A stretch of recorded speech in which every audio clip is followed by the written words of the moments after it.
No, Hello Francesco, from welcome. Condotta. I'm so happy to have you here today. It looks like you are sitting in a very nice place right now. Can you tell In us the where you middle of are? the vineyard, in the heart of the vineyard of Condotta, halfway up the hill, just next to Poggio al Vento Reserva Vineyard and the Olmaia Cabernet Vineyard. It's absolutely stunning.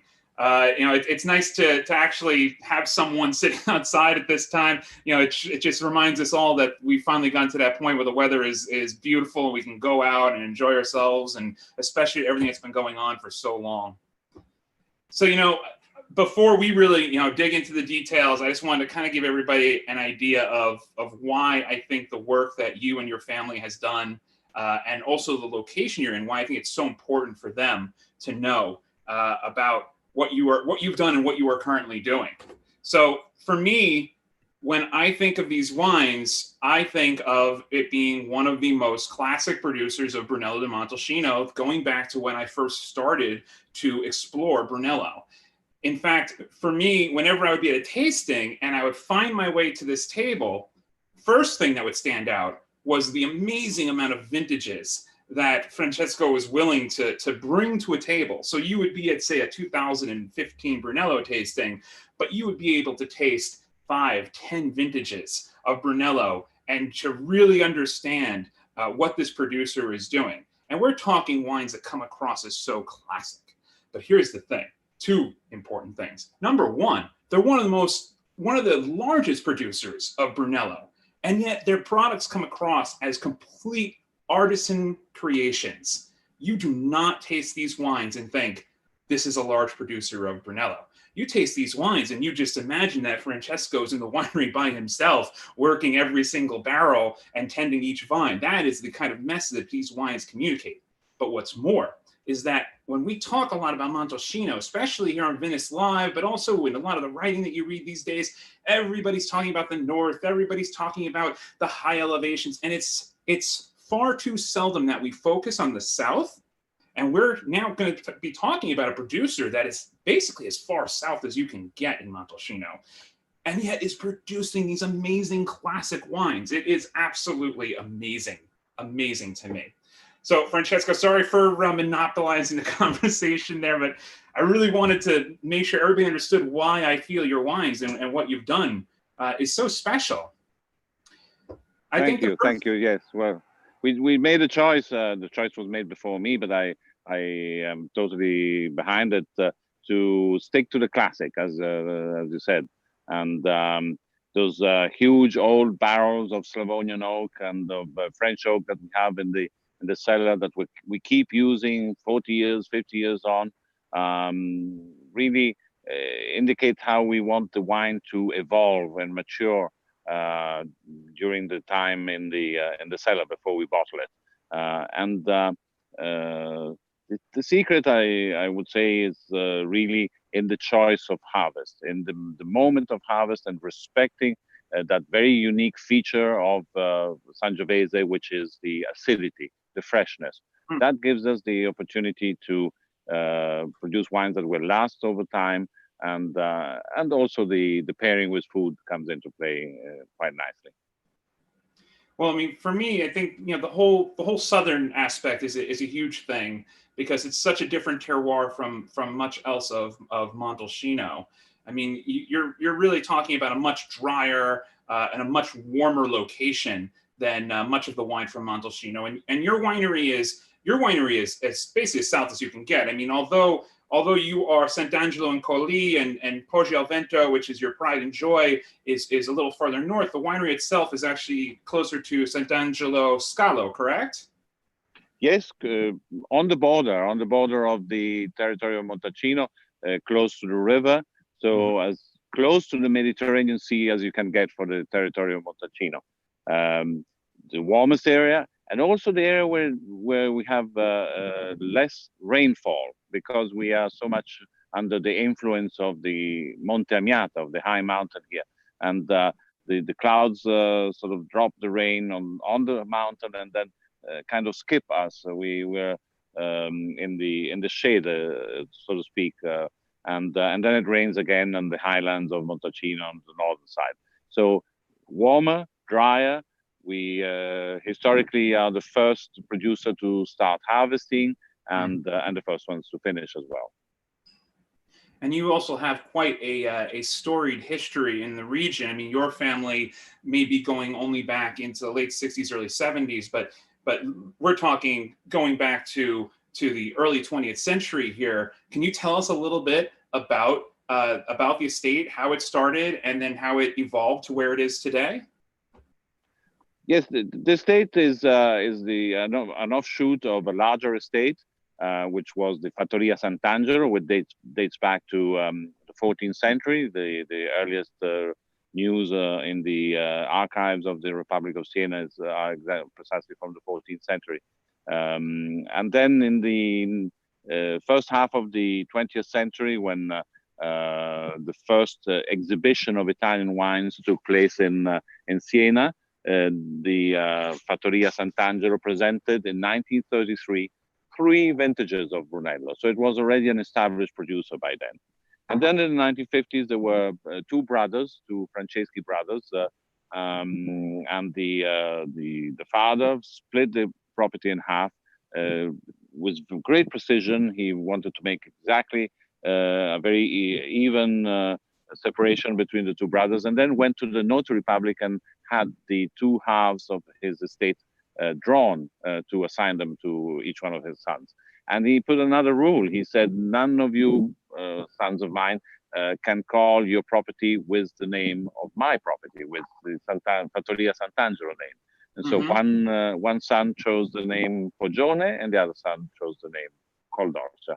And so that's when Coldorcia independently was born. That's amazing. So that's something a lot of people also don't understand is that these 2 properties were connected at one point with Il Poggione. And so your family comes from Piedmont, correct? Yes, my family from Torino. In fact, we go back to the 16th century, already producing wine and with license to distill spirits in the surrounding hills of Torino. And then going on, we then moved in the 18th century to the city of Torino and became a major producer of vermouth and then sparkling wines in the 19th and 20th century. And then my father, in 1973, came across this property here in Montalcino. And to give you a perspective of the time, in those days, Montalcino was rated as one of the poorest municipalities in Italy. The motorway, the main motorway from Milan to Rome, had just been built, and it didn't pass by Montalcino. It was removed from Montalcino, and so the village lost 2/3 of its population. The seminar, the bishop, the hospital. And it was in a very, so I don't really know what my father saw in Montalcino in 1973, but he certainly had some flair. Well, and what he was buying at the time, was it primarily vineyards, or was he buying an entire large farm with wheat, olives, the whole 9 yards? Yes, not so much vineyard really. Most of the vineyard was promiscuous. It was on fields with 2 rows of vineyards and 1 of olive trees. And in some cases, they would even harvest a 3rd crop from those fields, be it wheat or grain or some kind of cereal.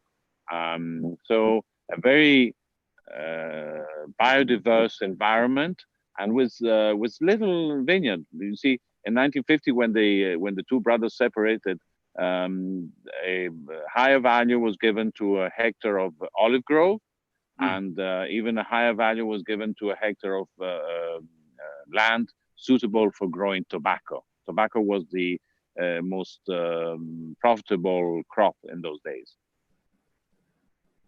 And so it actually brings up a question for me. Is your family still heavily involved in the distilling business in the north, in spirits? No longer. Now I dedicate myself fully to Coldorcia and to my property in Chile, in South America. And have there been any major changes over the last decade since your father had purchased the property? Well, my father planted vineyard. He started planting vineyards, as much as 70 hectares during his lifetime. In those days, in the 70s, early 80s, it was quite difficult to market high-priced Tuscan wines, even in Italy, and even more so in Europe and in the United States or other countries. And so he planted a number of other varieties, and the local people were quite taken aback. They were asking themselves why this foreigner coming from northern Italy was planting exotic grapes in Montalcino. So he planted Chardonnay, planted Cabernet Sauvignon, and a number of other grape varieties, and looking for more commercial opportunities for the area. Well, I was also noticing that, I know you do a lot of late releases. You guys have a tremendous cellar of vintages. So just correct me if I'm wrong. So your father purchased the property in the early 70s? Correct, yes.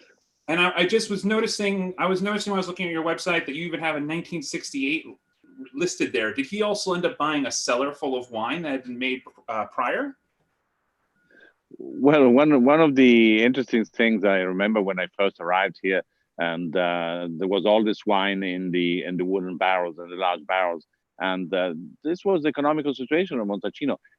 Producers would not bottle the wine until they got an order from a customer.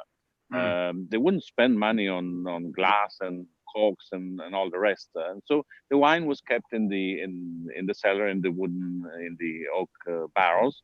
And when my father arrived in 1973, he found wine that was from 1968 still in the barrels. So had been 5 years in the barrels by then. And this was quite normal in Montalcino. 4 years was the requirement, the minimum requirement. Well, I stress minimum. Well, you mentioned that he immediately set to work planting vineyards. So, again, your pride and joy, Poggio al Vento, was that planted by your father? That's right. In 1974, maybe you cannot appreciate so much on the picture, but it's just behind me. The last patch I still preserve from 1974, and planted in a modern way, so not promiscuous field with different other crops, and with a choice of Sangiovese, from which eventually a few years later, with the University of Florence, we started the work of clonal selection of the Sangiovese grape. So in his lifetime, he brought the vineyard surface to 70 hectares. And then eventually I took over, and now we have 150 hectares. And we are in the process now for the last 10 years of renovating all the old vineyards. And I took out the last, apart from the one I'm standing in, the last 1974 vineyard 2 winters ago. Oh wow, okay, but not Poggio al Vento. The vines there are still the ones that he planted. Only this small patch which is behind me.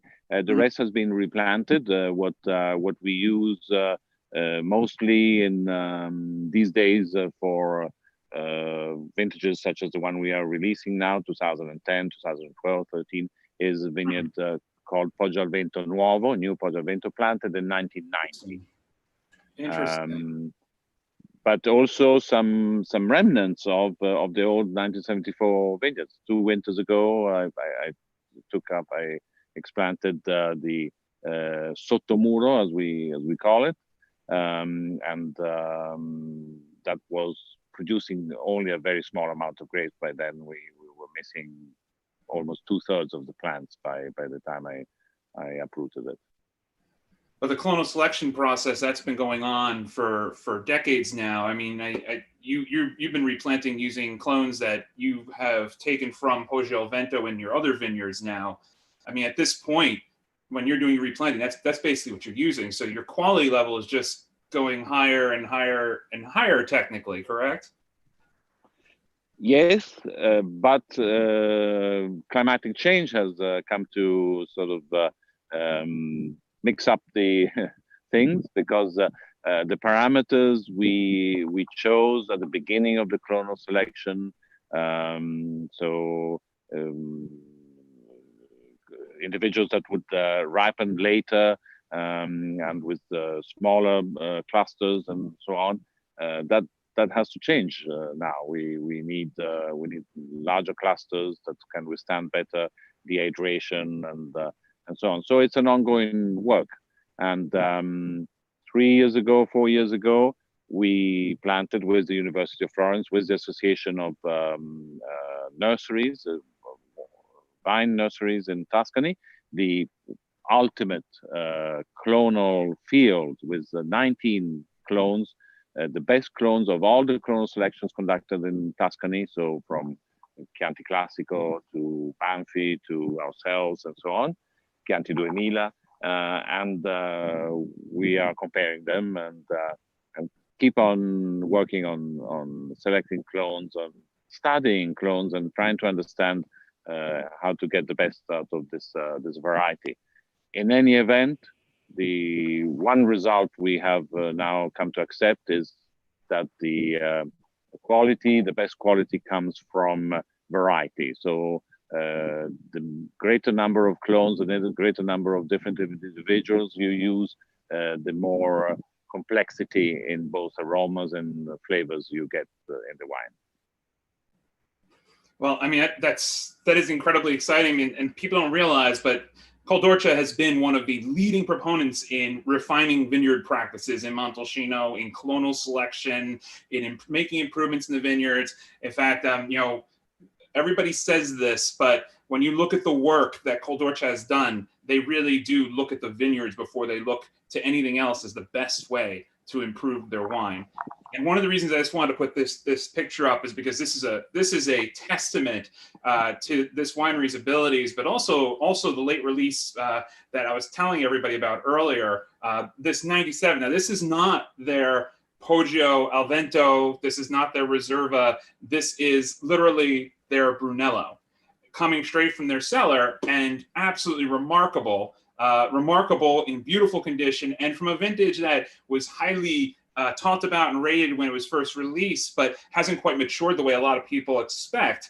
I guess the message I'm trying to get across here is that although it's in our nature to look at the prestige level wines, that the Brunello di Montalcino from Col'Dorcia is a serious contender, not just for enjoyment, but for putting in the cellar for decades. You know, this actually does bring me, Francesco, to wonder for you, what really got you into wine? I mean, obviously your father, your family, so heavily involved in that sense, but I mean, did you know that you wanted to follow in his footsteps, to take the reins when the time came? Well, I started my working life in the art world and the auctioneer houses. So art, beauty, I wasn't that far away. And eventually I felt I wanted to follow my forefathers' footsteps, and although I studied economics at school, at university, I eventually decided to start learning about being a farmer and growing grapes. And it's interesting. Thank you for everything you said about research and development we conduct here at Col'Dorcia. What I'm very excited about now is the new chapters of research and development. All that work we are now doing on, the way I like to say it is what you cannot see in the vineyard. All the microbiome, all the bacteria and fungi and micro elements that come into play in the absorption of by the plant of all the nutrients that are in the soil, and that will give you the minerality, will give you the complexity, and as I say often, for too long a time we've been working exclusively on what you can see in the vineyard, you know, the canopy and the grapes, the clusters, and not on what you cannot see. And that's what we're concentrating on now, very exciting times.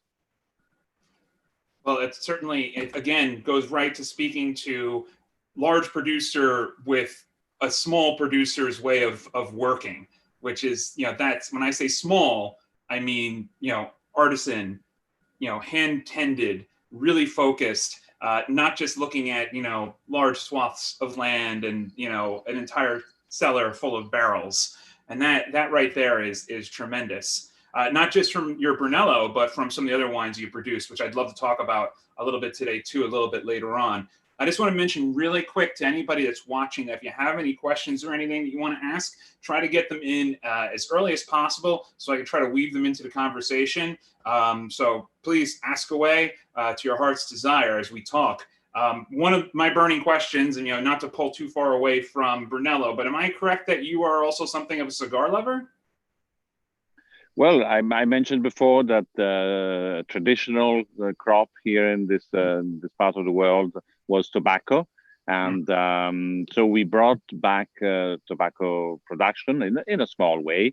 So we are, I believe, almost probably the only organic tobacco producers here in Tuscany of a variety which is unique to Tuscany, grown only here, Kentucky tobacco. And that goes into the production of Toscano cigar, which is a hand-rolled, rather rugged, both in shape and in taste, cigar. I used to enjoy smoking cigars. I've gone off smoking a little bit. Yeah, I had to slow down quite a bit myself when I started getting into any kind of critical tasting.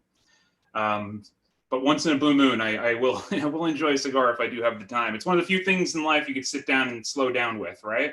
That's the way I always looked at it. So getting a little bit back to wine then. The location that we've talked about earlier, you being in South, you talked about the differences in the warmth and the dryness because of the your location, because of Mount Amita, and how that stops hail events, how it can trap rain clouds, the whole nine yards. But what I'm really interested in is also how does your terroir differ from more in the north of Montalcino? What soil wise, what kind of differences would someone expect to find there?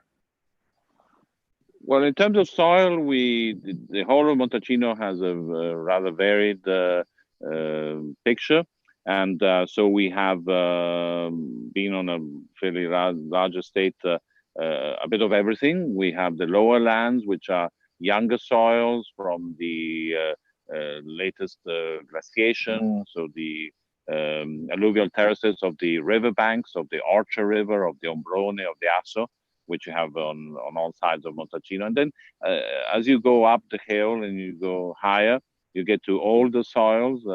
And the oldest ones that are present in Montalcino, such as the Poggio al Vento one, are from very old geological era, former seabed, soils that have a richness of fossils and of limestone, and that give a lot of minerality to the wines. The greatest difference is on the climate side, on the meteorological. Here we have definitely a Mediterranean kind of climate. It's called Poggio al Vento, windy heights, and it's I have a bit of a breeze just now. It's very pleasant. It's in the afternoon, and even though it's been a very warm day, you have a little bit of breeze up here, and that's constant here on the side of Montalcino, closer to the sea, and it helps keep the vineyards healthy and clean. And then I mentioned the dryness, less rain than elsewhere, and yes, well, higher temperatures because we have sun all day long, all the way into the sunset. So great warm, hot peaks, I would say. So you're already in such a warm location. You did touch briefly on global warming earlier. What are you doing to combat global warming? I can only imagine that it's a much more serious problem where you are than it is in the higher elevations. Well, I'm very happy to report that I'm starting to see the effects of many years of cover crops and managing the vineyard according to organic and biodynamic practices. This work has brought to an increase in organic material in the soil and capacity to retain moisture for the soil.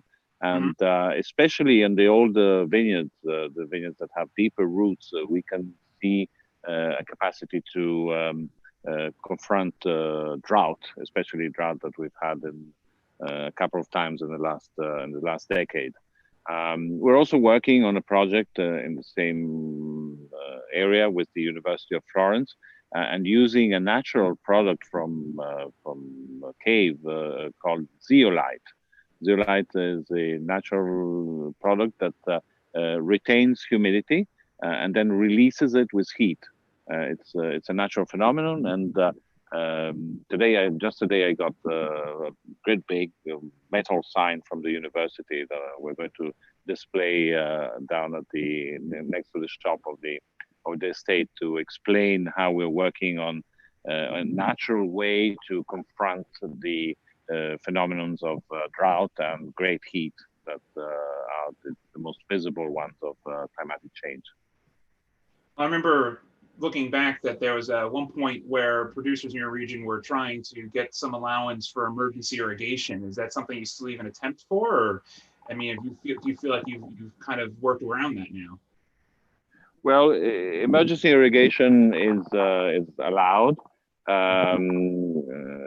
After the drought of 2012, in a very typical Italian manner, the Ministry of Agriculture issued an explanation as to the emergency irrigation, and it goes something along the lines of saying that installing permanent irrigation systems in the vineyard does not necessarily mean that you are irrigating constantly, and not just for emergency. It's a twist of words, but I mean that's very typical of Italian lawmaking. And so now we are allowed to install irrigation systems. I'm installing. I dug 3 wells last summer. I'm putting down some pipes now for Chardonnay, for Foglia Tonda, which is a traditional Tuscan variety, and I'm going to watch and study and see how.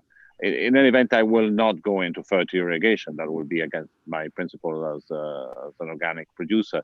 But maybe an emergency replication of a rainfall, I might consider.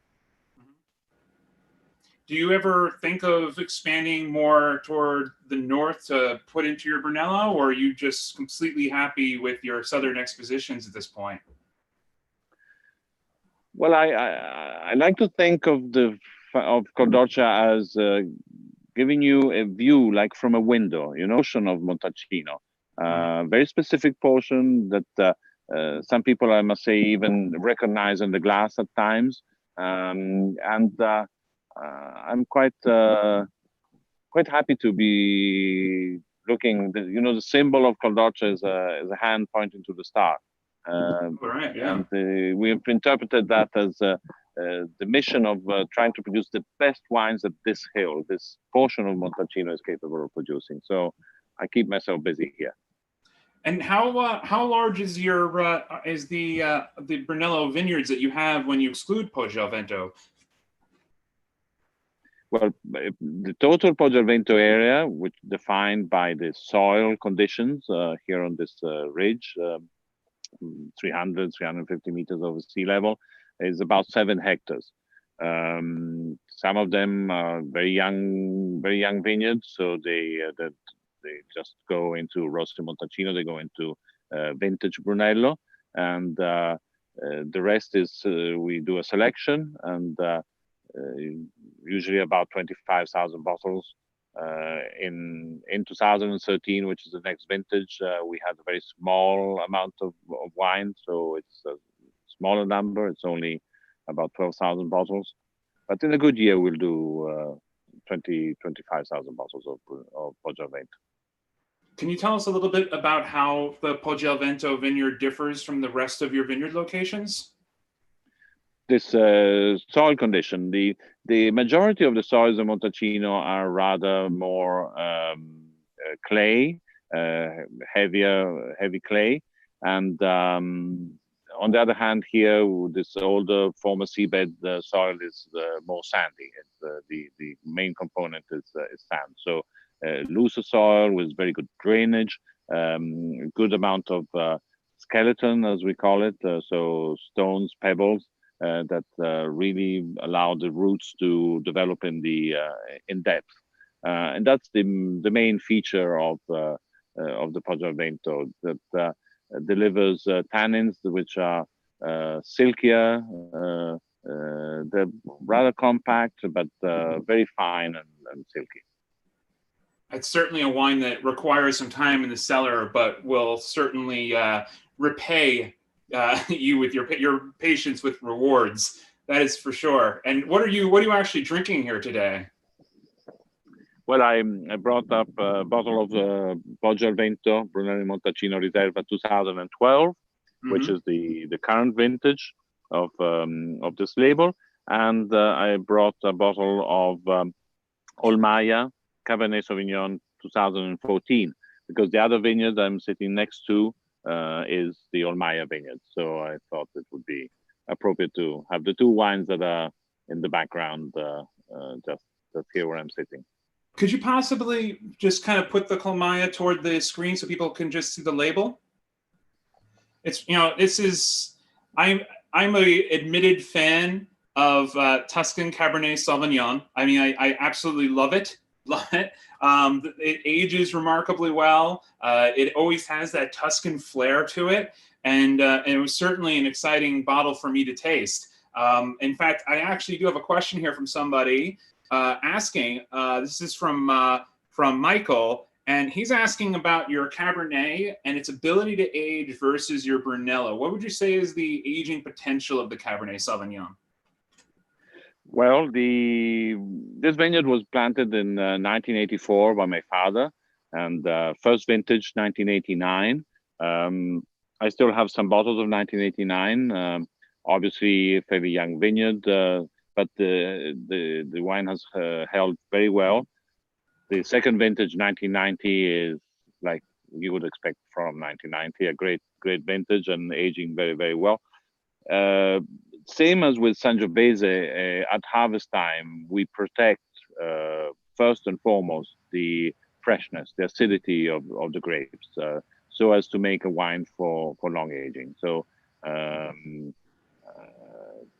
1990, as I said, but I have very few bottles of that. I have bottles from 2000, 2001, 2002, which are drinking wonderfully now, and then younger vintages as well. Well, I can assure you, I'm going to be out there looking to backfill the cellar as soon as I can, and before word really does get out. I have another question here. This one is coming from Joel, and I'm really happy he's asking this question because the wine that I happen to be sipping here today is the Nastagio. And so this is a Brunello within their range. So this is not the Brunello di Montalcino, this is not the Reserva Poggio al Vento, this is another wine entirely. And what he's asking is, in terms of style, how does the Nastagio compare to both the Classic and the Poggio al Vento? So it's somewhere halfway between one and the other. Nastagio comes from the homonymous vineyard, so it's a single vineyard. It's Vigna, technically, in Italy. It's a vineyard I planted in 2006, so it's rather young vineyard. I planted it following the results of all the research and development we did over the years. So it's the main feature. It's high density. It's 5,000 plants per hectare. So, and it's a very alkaline soil, almost 7.7 pH, almost 8 pH. And the plants are very much in competition one with the other. The production per plant is quite low, and a lot of concentration, a lot of depth.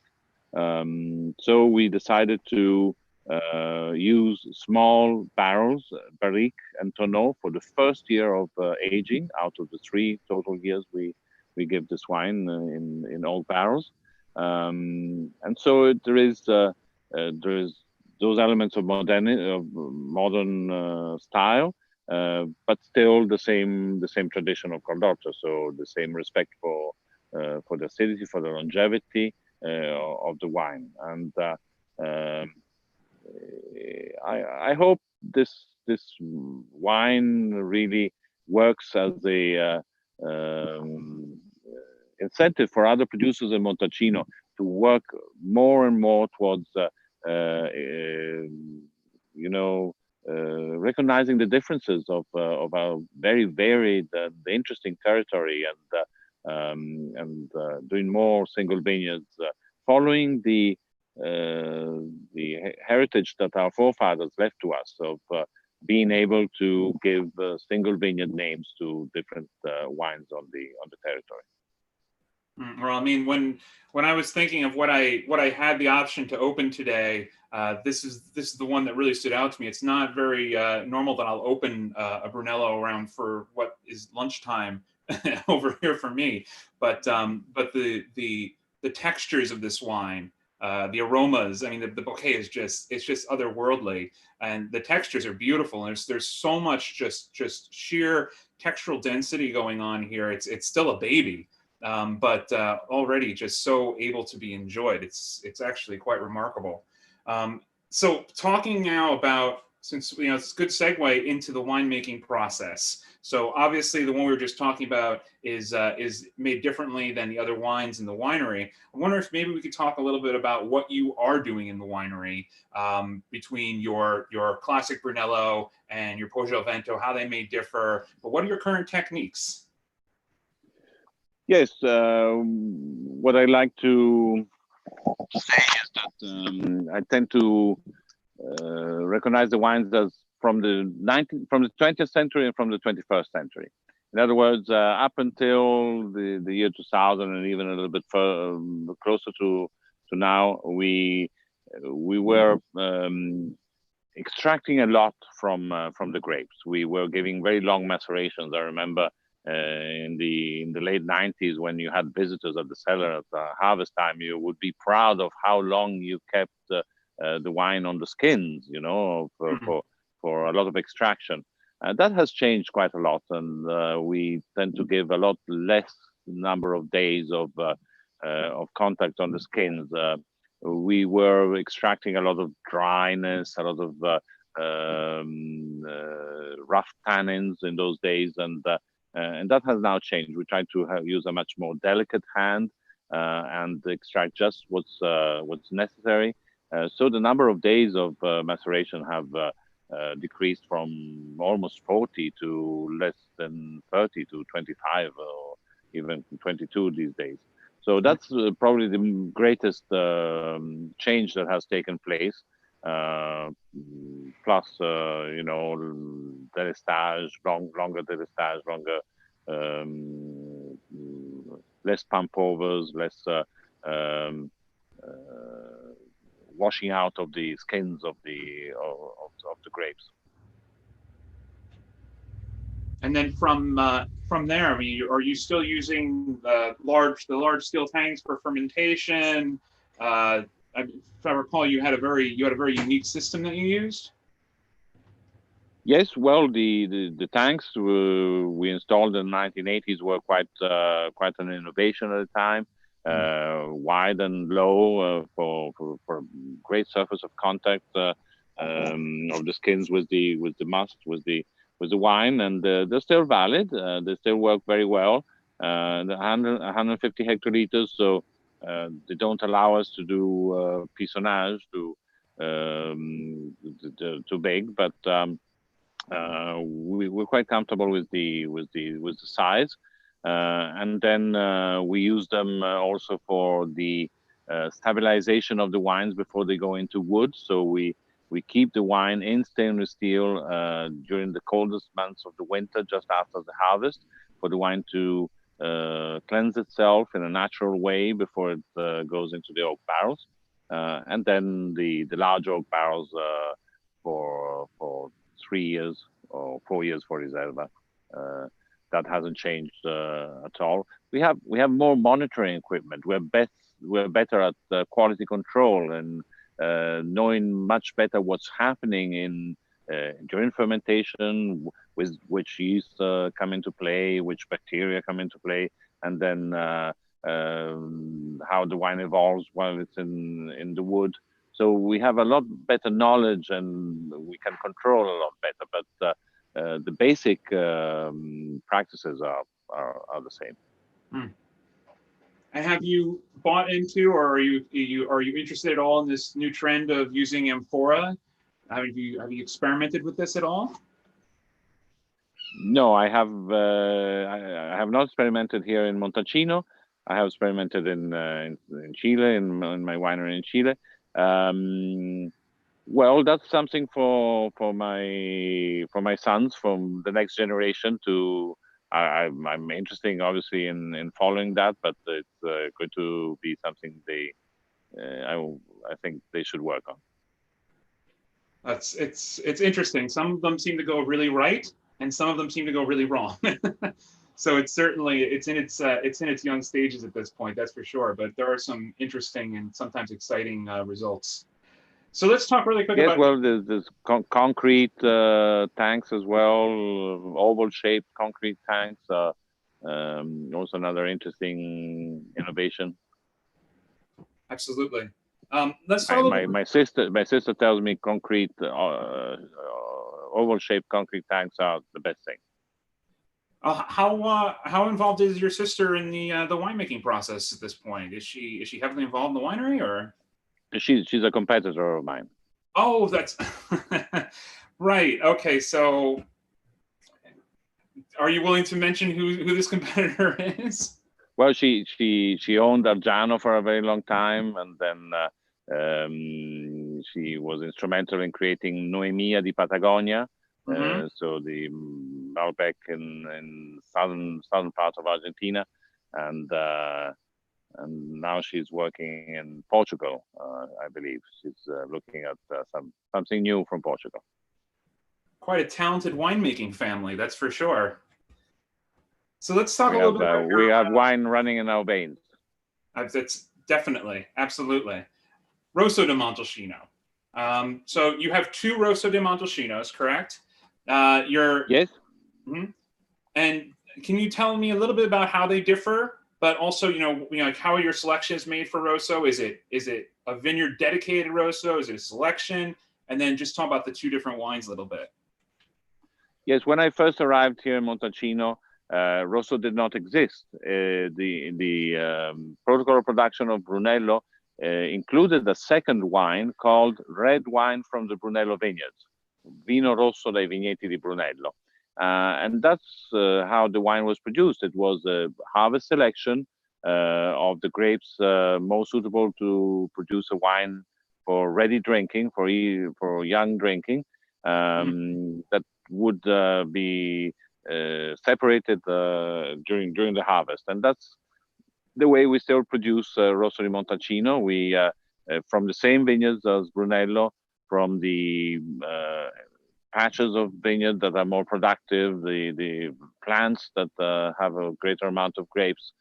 There we will source the grapes for Rosso di Montalcino. It's the wine you drink on an everyday basis here. When the first time I came to Montalcino, I remember we ended up in the cellar at the end of the day and just drew some young wine from the closest barrel, and that was effectively Rosso di Montalcino. So it's a fairly large production because it's the young choice of the Brunello vineyards, and because there is such a large difference between 1-year-old wine Rosso di Montalcino and 5 years old Brunello, I felt there was space for a single vineyard Rosso di Montalcino there in the middle, and that's called Banditella. Banditella is the name of the vineyard. You can actually see Banditella from the paved road that goes to Montalcino, to the city of Montalcino, and it's an old vineyard, and in fact, it's if you like, an early release of a would-be Brunello. So I choose a batch of wine that would that has a characteristic to become Brunello, age it in barrique in small wood for 1 year, and then release it. So it cannot be called Brunello because it doesn't have the minimum aging requirements. But it gives you a preview of the Brunello that will come along. So now you have 2016 Banditella almost finished, and 2018 coming along, and you can start appreciating how the Brunello will be eventually when those two vintages come out. That's actually very exciting. A great way to look at it. I know a lot of producers battle with the idea of calling their Rosso a baby Brunello or not.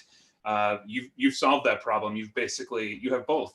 You have the baby Brunello and the Rosso that's meant for pure pleasure and enjoyment. You know, another wine I want to talk about of yours that some people may not know about, or a category that a lot of people don't know about, is also your Muscadello.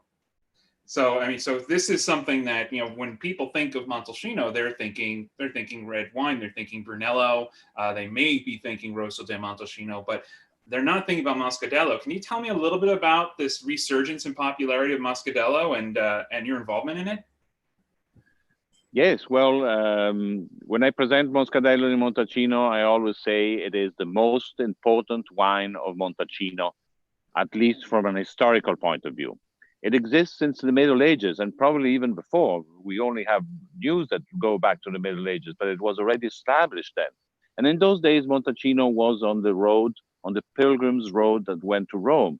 So everybody could pass through Montalcino, kings and princes, cardinals and popes, everybody. And they all tasted Muscadello di Montalcino. There are lots of writings, and so such a rich history. And also Muscadello, because it's made from white Moscato grapes, indicates how special Montalcino is, not only with Sangiovese, not only with Cabernet, I dare say, as you were mentioning before, but also with white Moscato. No other wine producing location in Tuscany uses white Moscato. They use Trebbiano for producing Vinsanto. So it really sets Montalcino apart, and I would love to and hope that there is a resurgence of sweet wines, because those are the wines that are really a work of passion, a work of love, even more so than the other wines we produce. So it's not a commercial venture. It's something you can dream with, something you can really how do you say that? Make yourself a present, you know? No, totally, absolutely. I honestly believe the resurgence is coming soon for you know, wines that are a little bit sweeter. I really do, and I think for Montalcino, this is great to have this category and have it being developed kind of under the radar as these interests are coming back. You know, I you know, especially here in the United States, it's like sugar is just, it's, you know, it's the enemy. It's the current trend and everything right now. So it's very hard to get people to, you know, me coming from the retail side, it's hard to get people to buy it unless they're looking for it. But it is amazing, because I always love to do is I love to end every dinner party with a sweeter wine and just watch how it just opens everyone's eyes at the table. You know, you just need to get them to taste it. That's the way I always look at it. And then once you do that, that's right. Well, I always think of after you had a nice dinner and you had some red wines and lots of tannins, and you sip a wine like Muscadello di Montalcino, all your taste buds stand up and start clapping in joy, you know, because you're giving them something fresh and restoring, and so special Muscadello di Montalcino. Well, I can certainly tell you that whenever I open a wine like this in my home, it's always my teenage girls that are always willing to have a sip if something like this is at the table. That's for sure. So maybe that says something about the new generation that's coming into the wine world. So this is great. So what I actually, especially since Col d'Orcia has such an amazing library of back vintages, And I know I briefly touched on this in the '97. One of the greatest things that Cold Orchard does, everyone, is they release these wines from time to time. So you can actually find them directly from the winery, which is spectacular. Not enough wineries are capable of doing that. Not that they don't want to, but they're just not able to because they never started early enough, or they just didn't have the funds to do it. But because you have such a great library, I was wondering, and I have a question that also from one of our viewers. They're asking, what are your favorite vintages prior to 2000 that you have? Yes, well, the first vintage I was directly involved in was 1991, and I love it because it was my first one, but also because in the range of the differences between vintages in Montalcino that go from structure and power to elegance and slenderness, 91 is one of those elegant and slender vintages that someone once told me it's the kind of wine that tiptoes on your palate. It doesn't sort of just come in full steam, but it takes you some time to appreciate it. And so 91 is definitely one, and the 70s are just 75, 77, 79 are just incredible vintages, and they have held up so well. The corks were very, very good in those days. Not so, I cannot say the same for the 1980s, unfortunately, but the 70s, the corks are all holding, they're wonderful, and the wines are, I like to say, the reason why Brunello has become so famous. When wine lovers have tasted those kinds of bottles with 30, 40 years aging behind them, they really touched with hand what Montalcino, what Brunello means exactly. And now, how about more of the current vintages? I mean, like everybody can say 2010 was absolutely amazing. Absolutely. Everybody's talking about 2016. It's going to be, everybody's saying it's going to be amazing. I don't know if you agree or not. We haven't talked about that yet. But in the more recent vintages, can you give me like a little idea of just kind of the last few vintages and what you believe were the highlights and for me, there's certain vintages like 12 that I absolutely love that not enough people, in my opinion, are actually drinking. But if you just give me some of your insights on current vintages. Well, 16, a very classic. It's going to take some time for 16 to be ready. We have 15 to drink in the meantime. It's very approachable 15, so not worried about that. 16 is a real classic vintage. 17, I really don't know when it's going to be ready. It's so packed with tannins and so structured and deep, and it's taking forever and ever to develop. So I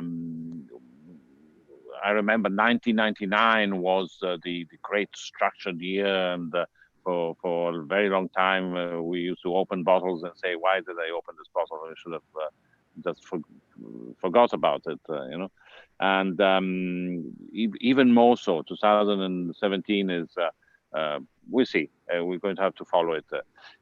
2018, because of the drought of 17, is a small vintage and very balanced. It didn't have too many climatic change, global heating phenomena, and so I really love 2018. The Rosso 2018 is out. The Banditello 2018 is coming out. You can appreciate the really the balance, the harmony of 2018. 2019 was an incredible vintage, the largest in history. I've never seen the vineyards produce so many grapes, but of very good quality. Mm-hmm. Amazingly so. We were picking all these grapes and weighing the tractors coming down to the vineyard, to the cellar, and more and more grapes. It's going to be, one of those years with too many grapes. Eventually, when we did all the tastings in February after the cold of the winter, we were really surprised. Incredible quality. It's going to be quite an interesting vintage to follow as well. So, but you know, we have the freedom of mixing up to 15% from any vintage present in the cellar in Montalcino as a practice to even out a little bit the differences between one harvest and the other. And so we're going to make full use of that. 17 on one side of the spectrum, 19 on the other side of the spectrum, and lots of good time in the tasting room to find the bundle of that one. Well, it's interesting you say that, because you and I both know these things, but a lot of consumers don't realize that you're even able to do that by blending the 15% of another vintage. A lot of people don't even realize that. But it's really exciting to hear what you said about 19 and also 18. 18 Rosso is what I've been tasting for the last few months, and I've certainly found a lot to like about it. How about when it comes to most recent vintages of the classic Brunello? What would you say is the vintage that people should be looking for that you can probably still find in the market that's drinking at this point? Like just starting maybe to hit its early window. If you want to get the experience of Coldorcia, what vintage should you be looking for?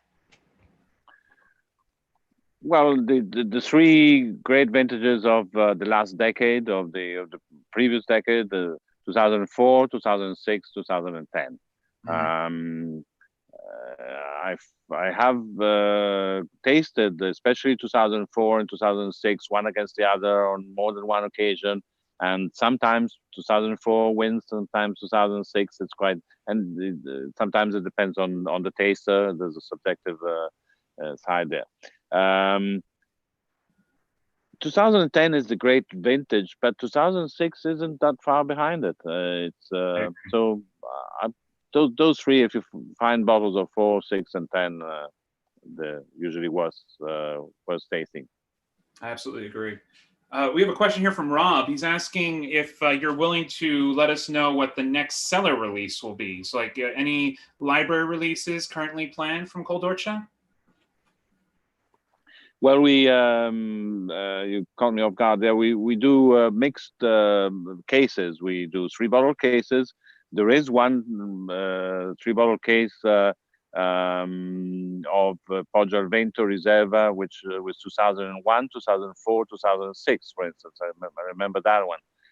There is one with 79 and 85, I believe. There's a I didn't bring the list with me, but we will provide for special occasions on demand. If people are patient enough to wait for the delivery, we will prepare a case, a 3-bottle case, one bottle in a individual wooden box for quite happily.